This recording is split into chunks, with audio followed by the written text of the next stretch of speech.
Our roast master tonight, Scott Champion, is quite a character. I have learned a lot from this guy when he gives his speeches. From how to make a bathroom look disgusting in 3 quick, easy steps, how to sharpen my knives in my dishwasher, and how to write a letter to a phone company to get 3 chocolate chip cookies. And the list goes on and on and on.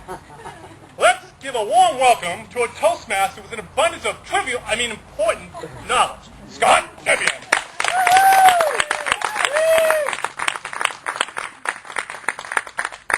Well, thank you very much, Fred. Fellow Toastmasters and guests, it truly is an honor to have been asked to speak at this event. I can assure you that. I looked at the agenda that Janet gave me earlier today, and I saw that you guys gave me 10 minutes to talk about all the great things that this Toastmaster Club has done in the last year.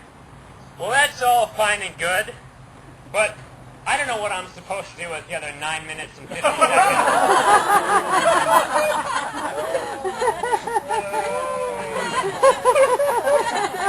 Well, why say nice things when I'd rather be speaking the truth? I guess I'll start out by saying that I am very surprised at how this year turned out. As many of you already know, this year got off to a very rocky start.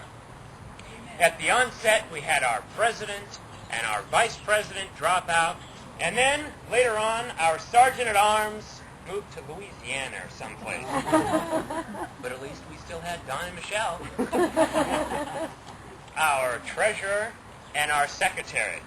Now, for those of you who don't already know this, Don and Michelle aren't the kind of members that just grow on trees. No, they're the kind of members that swing from them. That's why Kudra, Jana, Barbara, and Fred quickly swept in to fill those empty positions. And believe you me, the rest of us breathed a huge sigh of relief. So with our officer team in place, by November 2007, only 5 months after the start of the Toastmaster year, we were poised for success. And as the year progressed, the outlook was good. It started to look a lot better than it had previously. And we tackled some of the key critical problems that had been plaguing our club for years, like our bylaws and our dues. Now, as you know, the best things in life are free, which explains why this club voted to have the highest dues in the entire district.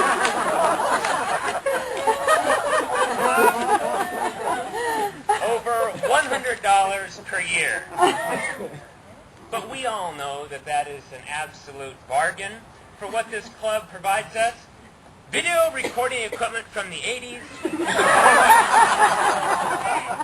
an overhead projector that is a candidate for carbon dating, and it's things like this that make the Notable Northgaters so special.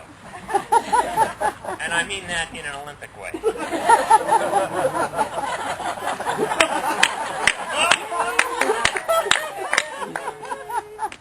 But I've omitted a very important component of our club that should not be ignored.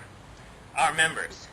Our members are very special too, and anyone who's ever served as Master of Ceremonies knows that every member of our club has a very good understanding of what the future is. The future is a time that we'll all be wishing that we already had written our speech before.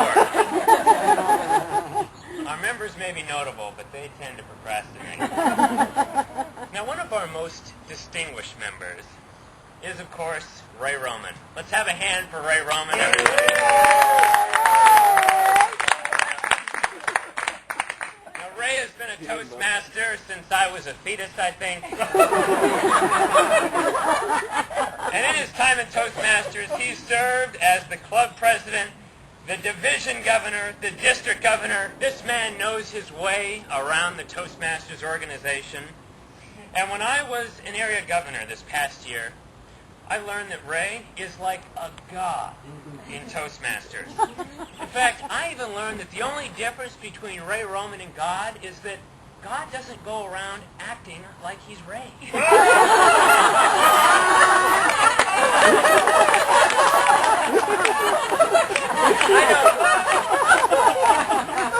I don't know that to be true, but I'd like to think it's accurate. Now, truth be told, I used to think Ray was obnoxious and arrogant, but now I think just the opposite. Now I think he's just arrogant and obnoxious. But in all seriousness, I think Ray is a great guy, an asset to the club, but then again, what's my opinion compared to dozens of other Toastmasters? Now, some of our members like to help out the greater Toastmasters community, but others like to keep their help close to home. I'm talking, of course, about Fred Coop.